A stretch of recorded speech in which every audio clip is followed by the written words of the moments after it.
So the ongoing test series in hockey, which is going on between India and Australia, it is a five-test series of which three matches have been played.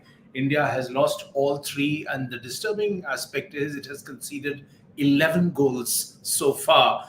Sandeep, the first pointer is that India has been playing a very ultra defensive game, and despite that, it is conceding so many goals. What are your initial thoughts? How is this preparation going for the Paris Olympics? I think, honestly, there's one fact that I guess everybody needs to understand and know that the last time we won a series in Australia was 2014, which is quite some time back. And a lot of stuff has happened in terms of hockey. We have won, we have lost over the years. I think, but when you look at these three games, what really comes out is that we, in certain areas, are very good, like in some defensive formations, in some kind of movement at the back, we hold the ball well, we clear it. Today Srijesh probably brought off almost 7 to 8 saves, which is remarkable for a goalkeeper, having played three Olympic games, going into his fourth. His flexibility, his the way he reads the ball in terms of where it's going to come in. It's quite amazing the way he's been keeping in this particular series, especially in the match today. But I still feel the moment you get ultra defensive, and this is these are points that we normally talk about, is that if you are ultra defensive, if you are so compact at the back, if your structure is so solid that you're not going to break it, then you can't be conceding so many goals. In three matches, if you have conceded 11 and you've given away five in the first test match, I think something is probably happening wrong in the way we are playing, we are the way we are thinking. And what happens is that also when you are ultra defensive, I'm using the word ultra with a lot of caution here. Maybe the coach probably thinks some other way, maybe fans and maybe some other people who manage the team think in some other way. But I'm using the word ultra because what ultra does is it kind of narrows your midfield, and at the same time it doesn't give you options to do counter attacks very often, which in a way results that you can't find goals, which is what is happening. You can't find goals even if you are in, like today's game, you did lose the game 2-1. You probably only conceded twice, but you gave away 11 penalty corners. You will be killed if you give away more than 8 penalty corners in the Olympic Games. They're not going to let you down. So I think in that way, somebody probably out there needs to rethink something. I don't know about strategy, but something needs to be rethought here. India is known for its attacking talent, and we have some terrific players out there. But India has so far played a very tight game at the back, yet we are conceding goals. And whenever there is a counter attack, very few times has India been able to score. So, is there a problem somewhere in the strategy or in the formations? I think there is an issue with the formation, definitely. I mean, there are gaps in the midfield. You sometimes see players not falling back fast enough, and that probably raises a question mark, half a question mark, quarter of a question mark. I don't know, but it does raise a question mark on probably a few players' fitness levels. I don't want to name them because one, you still got enough time to go. When I say enough, you still got a couple of months, 3 months to go, where you can bring the players up to level. But there are a couple of players who you can see are not falling back fast enough. But when it comes to attack, you need fast counter attack. You just look at the way Australia goes. The moment they get a counter attacks, it is 1-on-1. They do the midfield play, and then suddenly they are in the Indian striking circle and they have a shot on goal. When it comes to India, the moment they have the ball in the midfield, they're looking for players up there. There was a moment in the match when Hardik had the ball. There was a moment in the match when Abhishek had the ball. But he turned around. He turned around. The reason was that there was nobody he could give a pass to. On the contrary, he was faced with five Australians right there in the Aussie striking circle. Now, if this doesn't raise alarms, if this doesn't raise questions, then I don't know what will. Because if you look at the pool that we are in, it's not an easy pool. Of course, no Olympic Games comes with an easy pool. Having said that, you have Australia, former Olympic champion and probably one of the best teams here, who've already beaten us 3-0 in this series. You have the reigning Olympic champion in your pool. You have the 2016 Olympic champion in your pool. You have New Zealand, which is not a team that you can treat lightly because it plays a very irritating form of hockey where they can always come at you at some point of time. Well, you have Ireland, but let me tell you one thing. The coach that we have, Craig, used to be the former coach of Ireland, and that was the time when they really performed well. Of course, If you look at the ultra defensive tactics of Ireland, it favors them, but it doesn't favor us. When you have attacking talent, why are you not trying to use it? Is being considered as a prep for the Paris Olympics, and considering our bench strength, some experts are raising the point that why not experiment with younger and newer players instead of all the time testing your actual talent and give them a break, maybe periodically play them. Do you agree with that kind of assessment? Very right. Yeah, of course I do. You've played the series against Australia. You came here for a certain purpose, and I think even in these defeats, Craig, with the kind of experience he has as two-time coach for Belgium, assistant coach, being part of the management system, the coaching system that brought them the World Cup in 2018, brought them the Tokyo Olympic gold. So he's been part of a system that actually has seen success and success at a very high rate. So there is a reason why he's probably playing it this way. Maybe if one kind of gives him the benefit of the doubt, maybe we are probably not seeing it in that sense. But having said that, you still need to give some chances. You've taken a 27 member team to Australia. Number one, I have never understood why. If you've taken 27 member team, then give your youngsters more of a chance than giving the seniors. Because let's be honest and let's be frank on this, your 11 that's going to go into the field when you play New Zealand at the Olympics in your first match is a certain 11. Today, anybody who's outside of the team and inside of the team can name that 11. What are you left with? You're left with another five players. Now, those five players, I think two are pretty certain, so that's 13. So you got left with three players. Now, those three players are going to come out from where Craig feels that they can play Olympic level hockey. When I say Olympic level hockey, I mean high pressure hockey. Now, who are those three? Now, if those three are not being given a chance and you keep playing with your seniors who probably are playing in this kind of a format where they have to constantly keep backwheeling, I think it probably defeats the purpose of taking 27 players out there. So the only point I'll probably make is once the series is over, you already lost the series, but still you've still got two matches to experiment and play. But when you go to the Pro League, I really hope more and more youngsters are given an opportunity to at least take a claim and say, okay, fine, we've done well. Now Rahil is a guy who's playing in the midfield there. Now from the commentators up till what we can see on the field, he's been doing a good job. I don't know whether he's up to Paris standards or Paris levels, but whatever we have seen of him, he's been pretty good. So I think whatever chances we give Rahil, he's used it. So give it to others also, so they can also use it.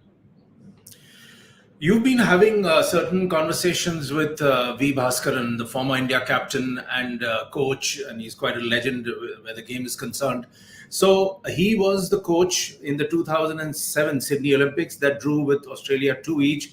And he distinctly told you that as far as the Pro League is concerned, which will happen after this Australia series to be held in Antwerp and London, if I'm right, he doesn't want India to play full strength because he feels that the younger talent should be tested and they should be given an even hand.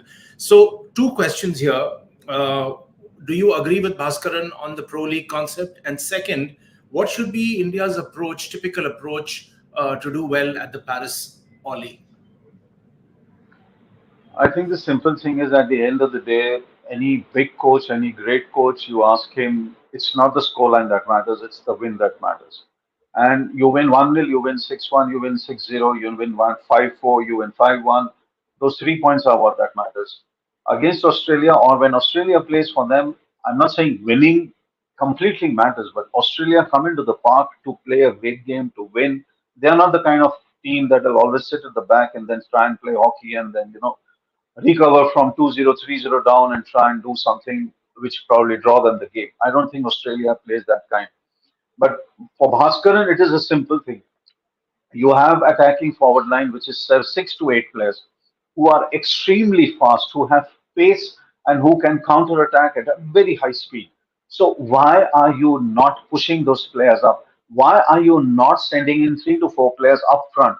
Now, what happens when you send 3 to 4 players up front? It's normal. It's not something extraordinary that I'm saying that anybody probably doesn't know or can easily even argue on this. Is that if you have 3 to 4, 5 players up front, then you're putting pressure on the other's defense. I mean, Australian defense to me doesn't look like being under pressure.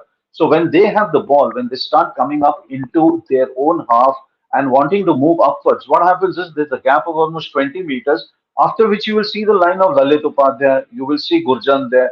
Now, what is the 20 meters for? Why are you giving them that much of space? Australia doesn't give you space. And that is the reason why for India to come out of their own defense to build an attack, it is so difficult because you have 3 to 4 Australian players constantly hovering around our defenders so that they can cut off the pass or the cut off the ball or the aerial ball. We don't do that. We are constantly sitting at the back. Now, I do believe that Craig is too intelligent a coach to probably use the same tactics and use the same strategy. And as Bhaskaran also believes and says that Hardik, Harmanpreet, you may completely disagree with this, but what he means is that take out your senior players, 4 or 5 of them, and rest them. Don't take them to the Pro League. And even if you take them to the Pro League, give them only 3 or 4 minutes or 2 minutes in a game and then put them on the bench, but put the others on. Why? His first point is that to less exposure before the Olympic Games also is important for your important players. And he also includes Srijesh in there. He says Srijesh needs to be fresh. Your top 5, 6 players who can turn a match around, they need to be fresh. I think he has a point, but at the same time, I think most coaches also do believe that your best players also need to be competitive before an Olympic Games. It's like being match fit. Now we can have these arguments forever as to what Bhaskaran means, what Craig means, what I mean, or what other people who probably followed this sport for the last 20, 25, 30 years, what they think about what's happening in Australia. But for me, what is happening in Australia is probably not good at this moment of time when other teams are watching us. So, in that sense, I think India also needs to up its attacking antenna and really play up front. Prashant Sinha has two interesting observations slash questions for you, Sandeep. His first one is that the Indian defense is conceding too many penalty corners, and his second pointer is that if it weren't for Srijesh, then we would be really embarrassed, and he is the linchpin of our team. Your thoughts? Yeah, I think if you really look at the end, you know, a goalkeeper is meant to save goals, a forward's meant to score goals, a midfielder's meant to, direct the ball, a defender's meant to defend. So when a goalkeeper saves, he's doing his job. But honestly, seeing Srijesh in the form that he was in today, he actually saved a minimum amount of 4 goals, which probably some other goalkeeper might have just conceded. The second goal that he conceded was for top quality penalty corner from Hayward. No goalkeeper probably would have reached. And if one sees the replay, you can understand at the pace and the speed and the strength at which that flick went. But overall, yeah, if a defense is conceding so many goals, there's surely a problem. But if a defense constantly sits at the back and keeps expecting attacks and attacks and attacks, there's too much pressure. There's too much pressure. How is pressure released? A pressure is released when the midfield starts to come into play. A pressure is released when counter attacks consistently happen. Why is Australian defense not under so much pressure? Because their players are constantly taking the ball away. So where is the rest of the team? You can't have 8 players constantly sitting at the back. Now, under that, any defense can collapse. Any defense can probably be under pressure. And that is exactly what is happening to the Indian defense setup. I want to go back to the Paris Olympic draw, and little as I know about hockey, but reading about India being clubbed with Australia, Belgium, Argentina, Ireland, and New Zealand, it is a very, very tough group. It almost sounds like the group of death where India is concerned. And before we did the show, you were making a very interesting point that if India has to qualify, and for the viewers, it is important to know that the top 4 from this group will go through. But even if India did go through, and if it is last on this group, number 4, then possibly it plays Germany. If it is number 3, then possibly it plays Netherlands. And it seems like a goodbye situation, and I don't wish to sound flippant. So what can India do to really get through to the next round? I think these are all scenarios that we can think about in our head because for every team in the Olympic Games, whether it is Germany in the other pool, Netherlands in the other pool, Spain in the other pool, GB in the other pool, and Argentina in ours, Belgium in ours, New Zealand in ours, and Australia in ours, it's a very simple equation for them. Don't lose the game. Now, by the time you hit the third quarter, and if you have taken that match 0-0, 1-1, 2-2, 2-1, 3-2 into the third quarter, either of the teams, whether it's India, Australia, India, New Zealand, India, Belgium, India, Argentina, every team will play safe.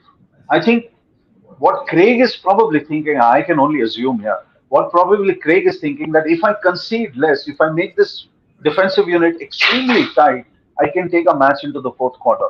I think it's a double-edged sword. At times, what happens is that you come under so much pressure in the fourth quarter, like what was happening today.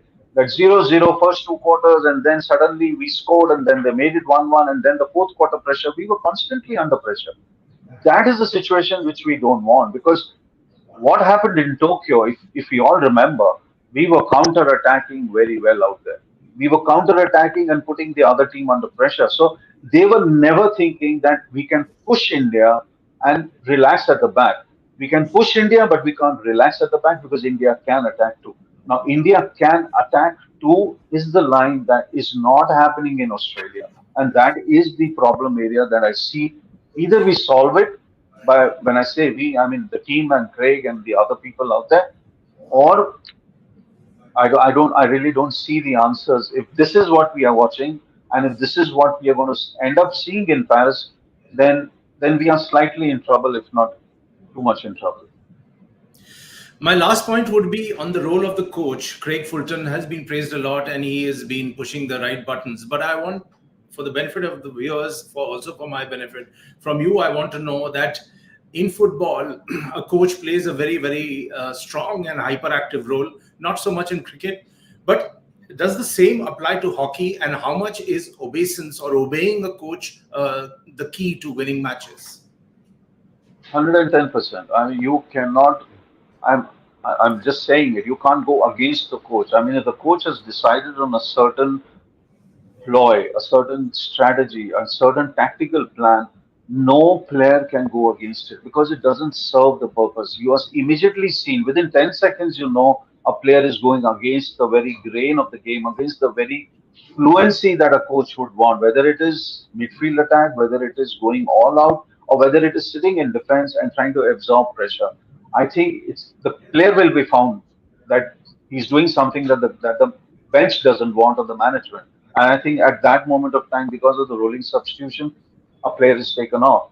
But overall, in modern hockey, you don't see players ever doing that because the coach is so important. The coach is so important to the way your mind works. At the end of the day, this is a game where a player will probably have the ball on his stick for not more than 1.5 minutes, 2 minutes. The rest of the time, please understand that he's doing off the ball running, which means that he's creating not only space for himself where there are gaps, but he's also creating space for the midfield to give him the ball. That is the most important part about modern hockey is the off the ball running. And are we doing off the ball running enough? I don't think so. I think because we do so less off the ball running at this moment of time, especially in these three matches, is one reason why we are not building, creating, and scoring of those chances. Closing comments on this tour of Australia. You've always maintained that competition exposure, particularly the word exposure, is critical in any sport, more so in hockey. How much would it help India now go into the Pro League and then finally into the Paris Olympics? Immensely. And I would also try and make this point that what we see of India in Paris is going to be very different from what they are playing here. Um, there is a belief that coaches never show everything before something which is as important as the Olympic Games. If I bring the World Cup or I try and compare a World Cup to the Olympic Games, a coach will be very, very careful what he shows before the Olympic Games because at the end of the day, the Olympic medal, irrespective of where you finish, one, two, or three, is probably greater. And I'm saying this is probably greater than the medals that you win at the World Cup because Olympics is special. So I think Craig is going to keep something back. And whatever we are seeing here, it may bother us, it may trouble us, it may probably tell us that the story is probably not right. But I think when the Indian team goes into Paris, they're going to play something different, something that suddenly even in Australia would probably feel that this is different, something that probably Belgium might feel, oh, we didn't think India was going to play this. So I think in that way, you're going to see something different in Paris. Well, let's hope there is magic in the gas in the tank, like you are referring to, and India should be able to spring surprises at the Paris Olympics. We'll keep tracking not only this Test series against Australia, but also what happens at the Pro League and Craig Fulton's strategy. Thanks, Sandeep, and goodbye for watching. Thank you.